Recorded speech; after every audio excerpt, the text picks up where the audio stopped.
الشيطان الرجيم بسم الله الرحمن الرحيم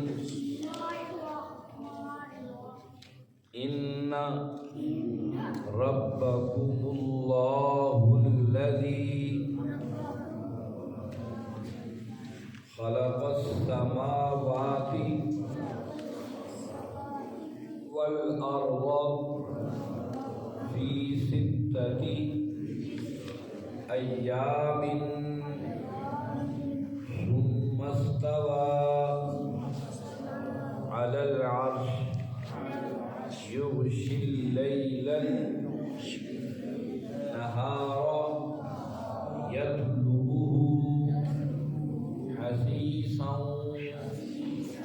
والشمس والقمر والنجوم مسخرات بأمره ألا له الخلق والأمر تبارك الله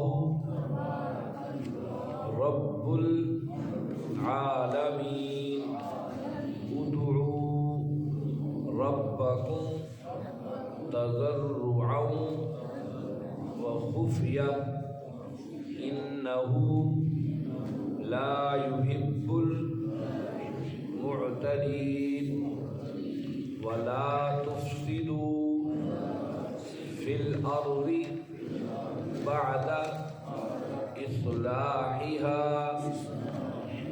وادعوه خوفا وطمعا إن رحمة الله قريب من المحسنين صدق اللہ۔ عزیز ساتھیو، تمام حمد و ثنا، تعریف و توصیف اس رحیم و کریم رب کے لیے جس کا رحم اور کرم آپ اور ہمیں کھینچ لایا اللہ کے قرآن کو سمجھنے، سیکھنے، پڑھنے کے لیے۔ اس کے بعد لاکھوں کروڑوں درود و سلام اس نبی مہرباں پر جنہوں نے اللہ رب العزت سے حق کو پا کر ہم تک حق پہنچانے کا حق ادا کر دیا۔ عزیز ساتھیو، 8واں پارہ ہے، سورہ اعراف ہے، اور سورہ اعراف کی ہم نے 53 آیات پڑھ لی ہیں۔ گزشتہ آیات بینات میں ہم اصحاب اعراف کا تذکرہ پڑھ اور سن آئے، اور اصحاب اعراف کی جو باتیں اہل جنت سے کیں اور اہل دوزخ سے کیں ان کے تذکرے ہم پڑھائے، اور ساتھ اللہ رب العزت کا یہ حکم بھی ہم نے پڑھا اور سن لیا کہ لوگوں نے اس دین کو مذاق بنا لیا، اس طرز زندگی کو جو انہیں ہم نے دی انہیں اس کو مذاق بنا لیا اور دنیا کے دھوکے میں پڑے رہے۔ تو اللہ رب العزت کہیں گے آج تمہیں ایسے ہی بلا دیا گیا جس طرح تم آج کے دن کی ملاقات کو بھلا بیٹھے تھے۔ ہم نے تمہیں کتاب بھی دی تھی جس میں ہر چیز کی تفصیل ہم نے رکھ دی تھی، اس میں ہدایت بھی تھی اور رحمت بھی تھی اہل ایمان کے لیے، اور جہاں جہاں اہل ایمان نے اس ہدایت اور رحمت کو قبول کیا ان کی زندگیاں دنیا کے سامنے مثل راہ موجود تھیں۔ تو کیا تم اس بات کے انتظار میں ہو کہ واقعہ ہو کر رہ جائے، اور جب واقعہ ہو جائے گا قیامت کے دن پھر بھاگو گے؟ کاش کوئی ہمیں سفارشی مل جائے یا ہمیں دنیا میں واپس لوٹا دیا جائے۔ ہم اب وہ کام نہیں کریں گے جس کی کام کے سبب آج ہمیں ذلت و خواری کا منہ دیکھنا پڑ رہا ہے۔ یہ گزشتہ آیات، آج کا سبق آیت نمبر 55 سے شروع ہو رہا ہے، آیت نمبر 54 سے شروع ہو رہا ہے۔ آئیے دیکھیے ان آیات میں اللہ رب العزت نے کیا احکامات بتایا۔ اعوذ باللہ من الشیطان الرجیم۔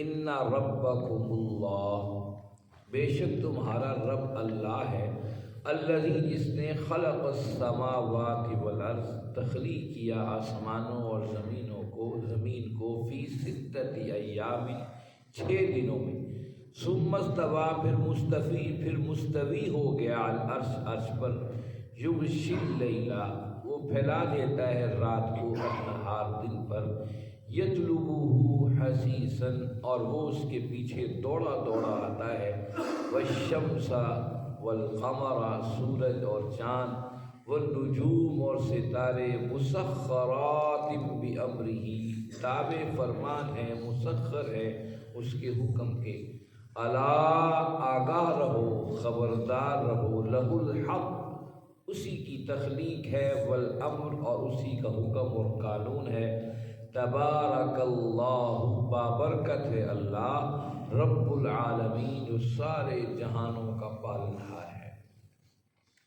یہ آیت بڑی اہمیت کی حامل ہے، اور یہ قرآن کلام اس لیے شروع کی گئی کہ ہم قرآن کے معنی اور مفہوم کو صحیح طور جانیں اور سیکھیں اور سمجھیں۔ جن بھائیوں کو سبق نہیں ملا ہے وہ دیکھ لیجئے کہ یہ رکوع ختم ہو رہا ہے، اسی رکوع سے آغاز ہے، ان ربکم اللہ الذی، یہ رکوع سے ہمارا سبق شروع ہو رہا ہے، اس صفحہ نمبر 54 پہ ہے جو پارہ میرے سامنے ہوا ہے۔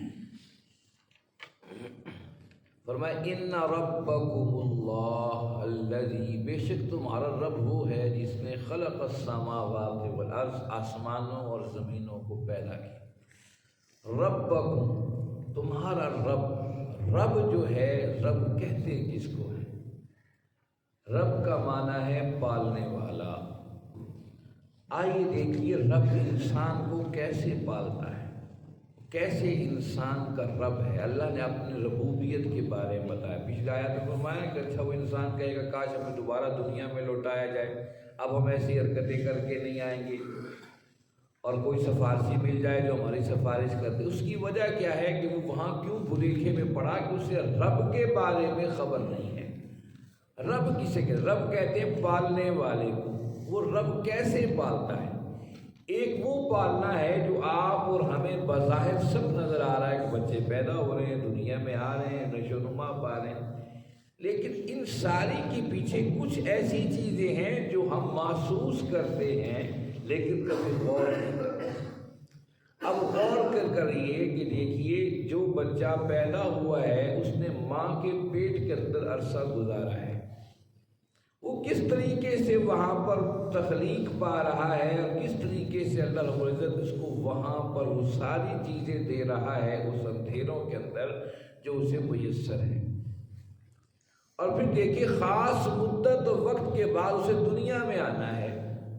جانوروں کے اندر اس کی لمٹ کچھ اور رکھی ہے، انسانوں میں کچھ اور لمٹ رکھی، اور اس کے بعد وہ دنیا میں آتا ہے، اور دنیا میں آنے سے پہلے ہی اس کے کئی انتظام کر دی، اس کی غذا کا انتظام کر دیا ہے، پھر اس کی ماں کے اندر ممتا اور محبت کو ڈال دیا ہے، اس کے باپ کے اندر ایسی محبت پیدا کر دی ہے کہ اس سے کندھے بےتاب ہیں آپ اس بچے کو کندھے پر اٹھا کر بٹھانے کے لیے۔ اسی پر مکمل نہیں ہے، اس کے ارد گرد جو ننھالی و ددھیالی رشتے دار، ان رشتوں کے دلوں کے اندر بھی ایسی محبت پیدا کر دی ہے کہ اس محبت کے وہ زمزم میں امڑتے چلے آ رہے ہیں۔ صرف پیدائش نہیں ہوئی ہے، ایسی دائیں بائیں چیزیں اللہ نے رکھ دی ہیں کہ بے اختیار ان کی محبتیں، بچہ محبتوں کو لے کر دنیا میں آیا ہے۔ پھر دیکھیے اس کا پروسیس کیا ہے، جب ماں کا دودھ پیتے ہوئے وہ پہلے دن کی خوراک سے لے کر جسے دودھ چھڑایا جاتا ہے، خود میڈیکل سائنس کہتی ہے اس دودھ کے اندر مسلسل ایک بڑھوتری پیدا ہو رہی ہے جو انسان کے جسم اور اعضاء کو اور ہڈیوں کو مضبوط کر رہی ہے۔ جو پہلے دن خوراک کی ضرورت تھی وہ اس کو پہلے دن کی خوراک سے لے کر 2 سال یا 2.5 سال کا جو عرصہ ہے اس خوراک کے اندر کس طریقے سے آثار اور اجزاء کو طاقت قوت بڑھائی جا رہی ہے، اس کے جسم بڑھتا چلا جا رہا ہے۔ پھر اسی پر بس نہیں ہے، اس کی ایک وقت گزرتا ہے، بچپن ہے، لڑکپن ہے، جوانی ہے، ہر لمحے اس کی سارے احساسات جو اس کو ضرورت ہیں وہ اللہ نے اسے عطا کی ہیں۔ اس کے ساتھ دیکھیے صرف یہی سارے معاملے نہیں ہیں، اب دیکھیے اللہ رب العزت نے جنسی معاملات بھی اس کو دیے ہیں، پر شرم و حیا کی چادر بھی اس کے اوپر اڑا دی ہے۔ کیا زبردست، جانوروں کی طرح کھلا نہیں رکھا ہے، اس کو عقل اور شعور بھی دیا ہے، عقل اور شعور کو چلانے کے لیے تمام راستے بھی اس کے لیے متعین کر دیے۔ کیسا وہ رب ہے کہ اس نے ہر چیز کا احساس اور خیال اس انسان کے لیے رکھا ہے۔ ان ربکم اللہ، پھر دیکھیے وہ کیسا رب ہے، اس نے ایک طرف درختوں کو، پہاڑوں کو دیکھیے، ایک دم سے آپ پہاڑ پیدا نہیں ہوتے، شروع سے آپ کے سامنے سر پکا پہاڑ موجود ہے، لیکن انسان کو جس چیز کی خوراک، جس چیز کی ضرورت تھی، اس کو دیکھیے کس طریقے سے اللہ رب العزت اس کے لیے کیسان گندم کو پھینکتا ہے، زمین کے اندر ڈالتا ہے، اور پھر چاند کی چاندنی اس کو کس طریقے سے کونپلوں کی شکل میں، ملائمیت کی شکل میں اسے چاند کی روشنی باہر نکال کر کھڑا کر دیتی ہے۔ پھر سورج کو کس نے حکم دیا ہے کہ وہ اس تپش کے، اس کے کھڑا جب پودا پیدا ہوا ہے اچانک ہی نکل کر جو ہے وہ گندم کی بارش شروع نہ کر دے، بلکہ مسلسل ایک سورج کی روشنی کے ساتھ، تپش کے ساتھ وہ پلتا بڑھتا چلا جائے، اور خاص مدت کے بعد گندم کو کاٹ کر خوراک کو لے کر گھروں میں آئے، اور پھر پکا کر مسلسل ایک پروسیس کے ساتھ انسان کے پیٹ اور معدے کے اندر اترے، اور پھر کہاں سے اس کا اخراج ہو۔ کیا زبردست اس کا سسٹم اور کائنات کا نظام مسلسل چل رہا ہے۔ آپ اور ہم چاہیں تو بھی چل رہا ہے، نہ چاہیں تو بھی یہ نظام چل رہا ہے۔ اس نظام میں کوئی شخصیت، کوئی آپ اور ہم میں کوئی بڑا چھوٹا رکاوٹ نہیں بن سکتا۔ فرعون پوری طاقت لگا رہا ہے کہ وہ بچہ پیدا نہ ہو، اور وہ بچہ نہ صرف پیدا ہوتا ہے موسیٰ علیہ السلام کی شکل کے اندر، بلکہ پرورش بھی اسی بادشاہ اور فرعون کے گھر کے اندر پاتا ہے۔ یہ اللہ کا نظام ہے۔ اس نے کہا ان ربکم اللہ، بے شک تمہارا رب اللہ ہے۔ جب انسان رب کی حکمتوں کو جانے گا، پہچانے گا، پھر اسے احساس ہوگا کہ سارا نظام کائنات جو چل رہا ہے یہ خالی خولی چل نہیں رہا ہے، کوئی تو ہے جو ہمیں سسٹم دے رہا ہے، پھر سسٹم سے اس نے ہمیں نکالنا ہے اور ہم سے پوچھنا ہے بتاؤ کیا کر کے آئے ہو۔ یہ ہے وہ احساس اور سوال۔ اللہ نے پچھلی آیت میں تذکرہ کر دیا کہ اس انسان کی کیفیت کیا ہوگی۔ کاش کوئی سفارشی مل جائے اور کاش ہم واپس لوٹ جائیں۔ یہاں فرمایا ان ربکم اللہ، وہ اصل میں بھلیکھے میں رہے کہ اپنے رب کے حوالے سے، الذی خلق السماوات والارض، وہ رب کیسا، اس نے آسمانوں اور زمین کو پیدا کیا۔ دنیا کے اندر ہم دیکھتے ہیں مسلسل انسان آگے بڑھتا چلا جا رہا ہے، آدم سے لے کر اب تک زندگی مسلسل آگے بڑھتی چلی جا رہی ہے۔ کوئی اس پورے عرصے میں کسی چیز کو دوام نہیں ہے، ہمیشگی نہیں ہے۔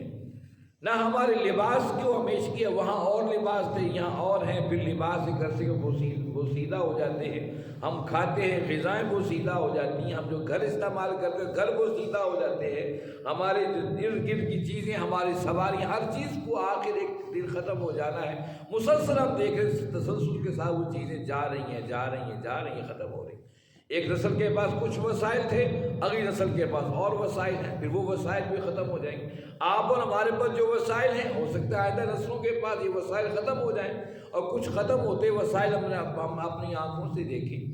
لیکن کیسا زبردست نظام ہے کہ انسان بوسیدہ ہو رہا ہے، انسان کے ساز و سامان بوسیدہ ہو رہے ہیں، لیکن خلق السماوات والارض، جو اس نے آسمانوں اور زمینوں کا جو نظام یہ بنا دیا ہے، تصور کیجئے کہ آدم سے لے کر اب تک کسی تاریخ کے ورقے کے اندر یہ موجود ہے کہ نہیں آسمان تو سرخ رنگ کا تھا یا کسی اور رنگ کا تھا۔ ہمیشہ نیلگو آسمان کا تذکرہ آپ کو عرب کی شاعری میں بھی ملے گا، اردو شاعری میں ملے گا، اور ماضی کی ہزاروں سال پہلے کتابیں اٹھا لے، آسمان کی وسعتیں ایسی ملے گی۔ اس پورے نظام کائنات میں دیکھیے سارا سسٹم کیا زبردست اللہ کے نظام ہے۔ جس کو جہاں مکمل کرنا ہے اس کو وہی مکمل کر رہا ہے، اور جس کو جہاں تک اس کو لمبا کرنا ہے اس کو لمبا کیے جا رہا ہے۔ اور فی ستۃ ایام، اور پھر سارے آسمان اور تخلیق کو 6 دنوں میں پیدا کیا۔ اللہ تو ہمیں کہتا ہے کن فیکون، میں کن کہتا ہوں وہ ہو جاتا ہے۔ پھر ستۃ ایام، 6 دنوں کا تذکرہ کیوں اللہ رب العزت آپ نے کیا؟ اب دیکھ لیجئے جہاں بھی قرآن مجید میں زمین و آسمان کی تخلیق کا تذکرہ ہوگا، کتنے ایام میں؟ فی ستۃ ایام، 6 دنوں۔ اور مزے کی بات یہ ہے کہ اس بات کو تورات اور انجیل کی موجودہ کتابوں کے اندر بھی تذکرہ موجود ہے کہ 6 دنوں کے اندر وہ جو کن فیکون ہو جا ایک لفظ کے ساتھ ہی سارے نظام کائنات کو بنا سکتا ہے۔ فی ستۃ ایام، 6 دنوں کا کیوں کہا؟ اور پھر ایام کو دیکھیے، آپ اور ہمارے پاس جو ایام، جو یوم جس کو دن کہتے ہیں، یہ 24 گھنٹے کا ہے، اور ہم اسی 24 گھنٹے سے سارے اوقات کار بنا رہے ہیں اور سلسلہ چل رہا ہے۔ لیکن اللہ کے ہاں جو ایام ہیں ان کی گنتی کچھ اور۔ ایک حدیث میں آتا ہے جو اللہ کے نبی صلی اللہ علیہ وسلم نے ارشاد فرمایا کہ اللہ کے ہاں جو گنتی ہے زمین و آسمان کی، جو دن اور رات کی، وہ 1000 دنوں کا ایک دن ہے۔ اس لیے یہودیوں نے یہ بات لی، تورات میں موجود ہے، وہ کہتے ہیں 2.5 دن کی یہ زندگی ہے، دنیا ہے، گویا کہ وہ 2500 سال کے بارے میں دنیا کے لمٹ لگا کے بیٹھے ہوئے۔ اور ایک حدیث میں جو میدان حشر کے دن کے حوالے سے آتا ہے، اللہ کے نبی صلی اللہ علیہ وسلم فرمایا، اللہ فرماتے ہیں ایک دن 50,000 سال کے برابر ہو۔ اللہ کے ایام اللہ ہی جانتے ہیں وہ کیا ہے۔ یہ وہ متشابہات ہیں جن کے بارے میں اللہ رب العزت نے فرمایا کہ ہم نے بعض چیزیں متشابہات اتاری ہیں، قرآن میں بعض محکمات اتاری ہیں، آپ محکمات کے پیچھے چلیے، متشابہات کو چھوڑیے۔ تو اللہ کی کیا حکمت ہے، 6 دنوں کے اندر زمین اور آسمانوں کو پیدا کیا ہے، اللہ ہی جانتے ہیں۔ ثم استوى على العرش، اس کے بعد پھر وہ عرش پر مستوی ہو گیا، یعنی کہ زمین و آسمان بنانے کے بعد ایسے ہی نہیں، عرش سے مراد عموماً ہم تخت کہہ لیجیے کہ اللہ کی بادشاہی پھر پوری کائنات کے اندر موجود ہے۔ زمین و آسمان بنانے کے بعد مکمل ہو گیا نظام، اور پھر اللہ رب العزت کی بادشاہی کا نظام، حکومت اور اقتدار کا نظام چلا۔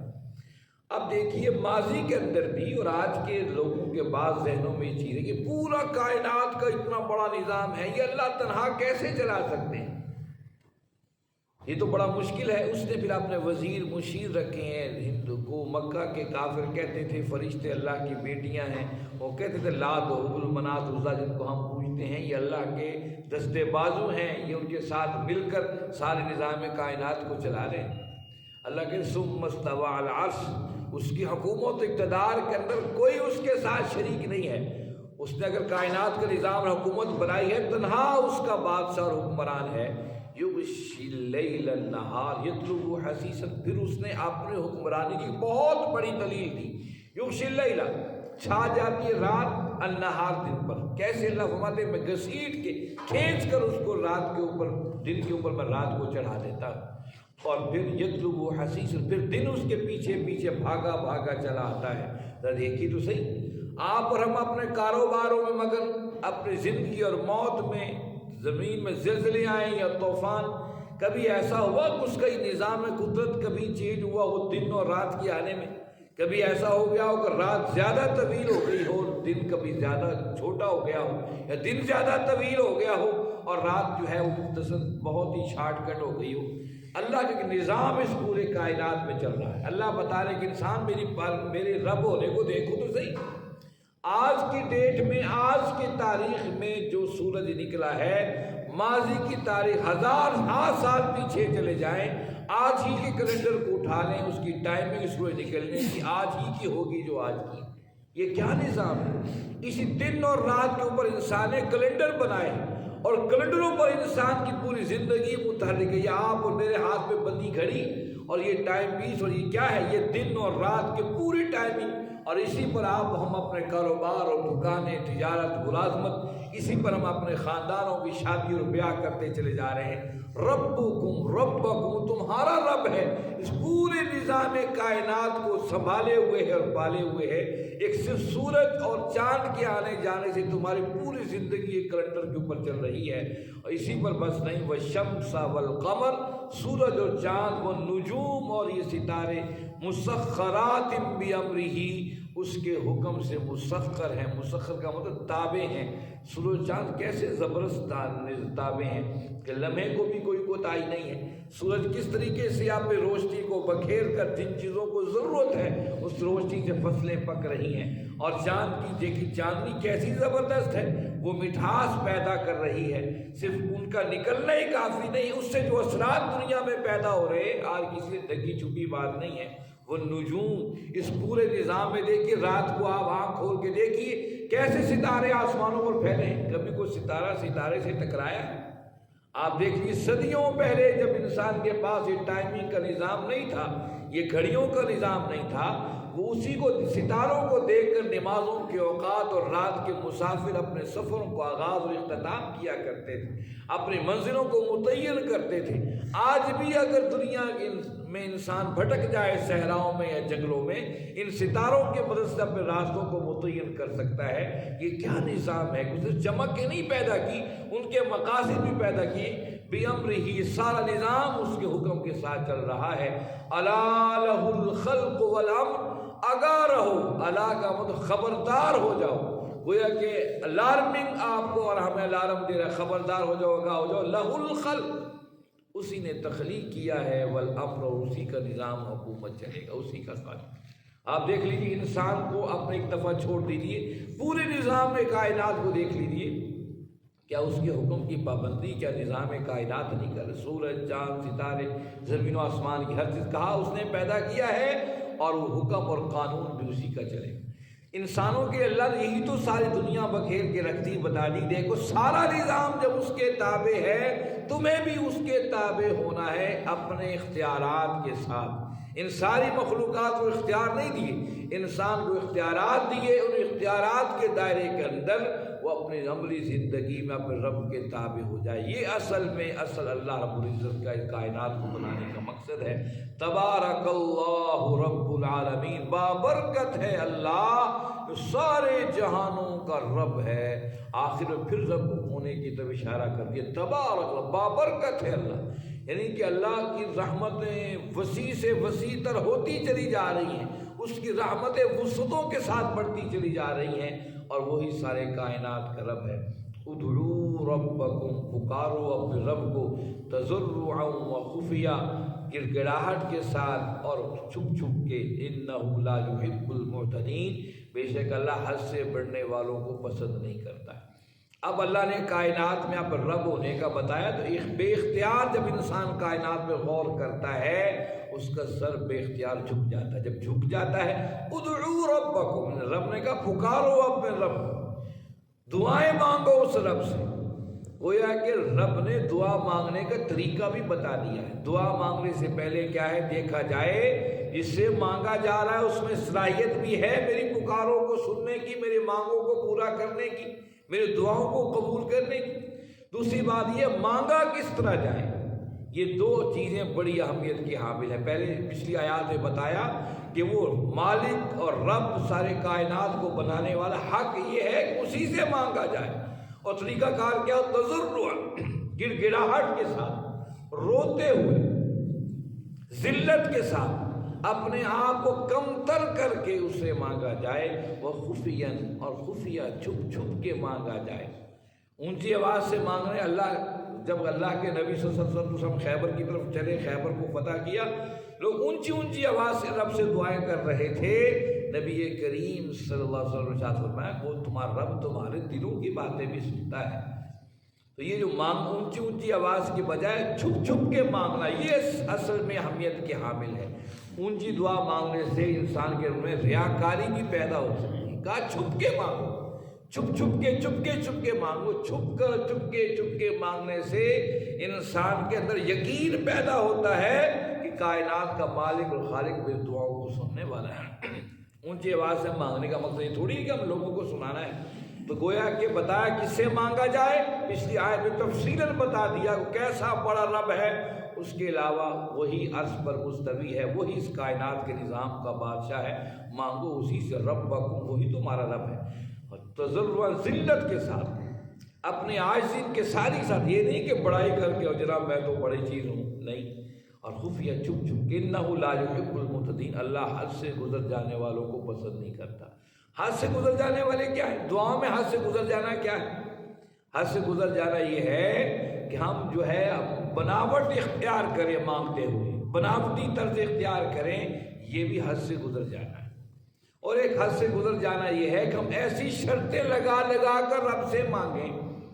اس طرح عبداللہ بن مغفل رضی اللہ تعالیٰ فرماتے ہیں کہ انہوں نے فرمایا میں نے اپنے بیٹے کو دیکھا بڑی عاجزی سے نماز کے بعد دعا کر رہا ہے، کیا مانگ رہا ہے؟ اللہ وہ جو جنت میں تیرا دائیں طرف والا جو سفید محل ہے نا، مجھے وہ چاہیے۔ اور ٹوکا، اللہ کے بندے اپنے بیٹے کو ٹوکا، میرا بیٹا یہ کیا مانگ رہا ہے؟ رب سے شرطیں لگا کر مانگ رہا ہے۔ کل یہ ہے حد سے گزر جانا کہ رب سے شرطیں لگا کر مانگنے، اللہ یہ تو کرے گا تو میں یہ کروں گا، تو شرطوں کے ساتھ دعا نہیں ہوتی، یہ حد سے بڑھ جانا ہے۔ کہ رب کعبہ آپ اور ہماری شرط کے بغیر آپ اور ہمیں ہر چیز دے رہا ہے، اس سے مانگتے ہوئے آپ اور ہم شرطیں لگائیں کہ اللہ یہ کام ہو گیا تو میں یہ کروں گا، یوں کروں گا، قطعاً ایسا نہیں، اس کی شرطیں یہ حد سے گزر جانا ہے۔ وَلَا تُفْسِدُوا فِي الْأَرْضِ، زمین میں فساد نہ کرو، بعد اصلاحہا، اس کے اصلاح ہو جانے کے بعد، وَادْعُوهُ، اسے پکارو، خوفاً، خوف میں، وَطَمَعًا، اور جو ہے امید کے ساتھ، ان رحمت اللہ، بے شک اللہ کی رحمت، قریب ہے، بالمحسنین، نیک لوگوں کے۔ وَلَا تُفْسِدُوا فِي الْأَرْضِ، زمین میں فساد نہ کرو، اس کا مطلب کیا ہے؟ آج دیکھیے اس کا مطلب سمجھنا بڑا آسان ہے۔ دیکھیے روز اخبارات میں خبریں آتی ہیں کہ پاکستان کی آرمی نے خارجیوں کے ساتھ کیا کارروائی کی، ان کو خوارج کا نام دیا گیا جو اس ملک کے خلاف لڑ رہے ہیں، اور ان کو پھر فوج جا کر مارتی ہے۔ کہ کیوں مار رہی ہے؟ کہ وہ اس ملک میں فساد برپا کرنا چاہتی ہے۔ کوئی بھی حکومت ہے، کوئی بھی نظام ہے، اس کے خلاف جو بھی اٹھتا ہے تو گویا کہ وہ فساد مچا رہا ہے، اور پھر گورنمنٹ اور حکومت کسی کی بھی ہو اس کے خلاف ایک ایکشن لیتی ہے تاکہ فساد ختم کر کے ریاست کے ضد کو قائم کیا جائے۔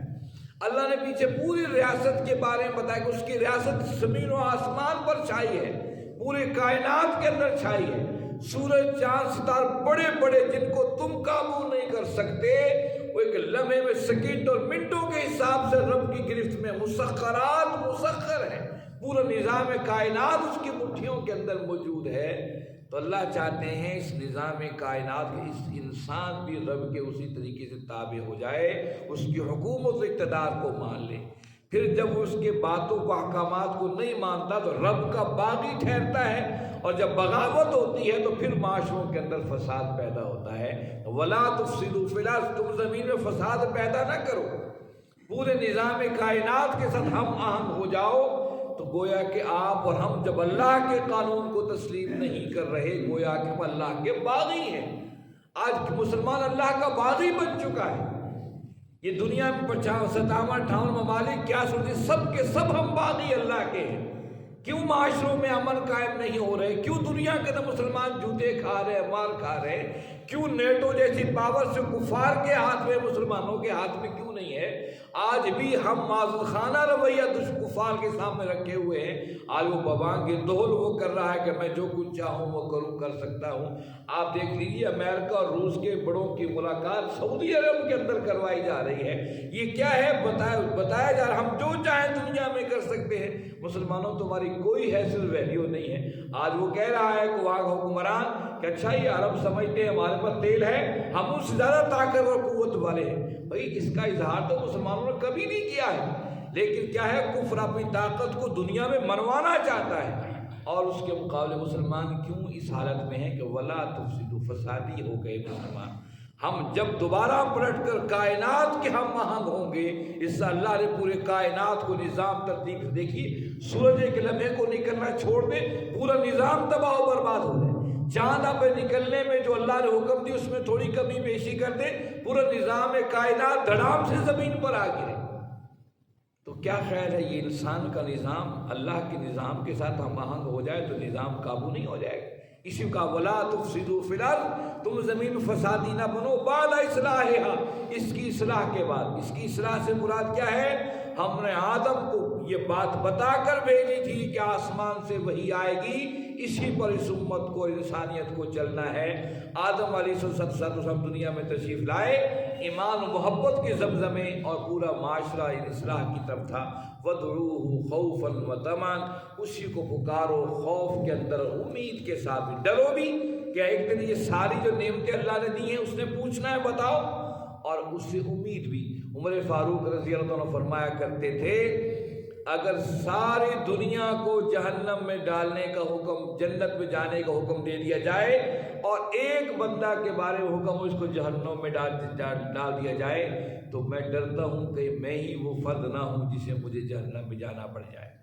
اور اللہ ساری دنیا کو جہنم میں ڈالنے کا فیصلہ کر لے، ایک فرد کو جنت میں لے جانے کا فیصلہ کرے، تو ہو سکتا ہے وہ فرد میں ہی ہوں۔ گویا کہ خوف بھی ہے اور امید بھی ہے۔ تو یہ اللہ کا خوف اور امید کے ساتھ رب کو پکارو، ان رحمت اللہ قریب للمحسنین۔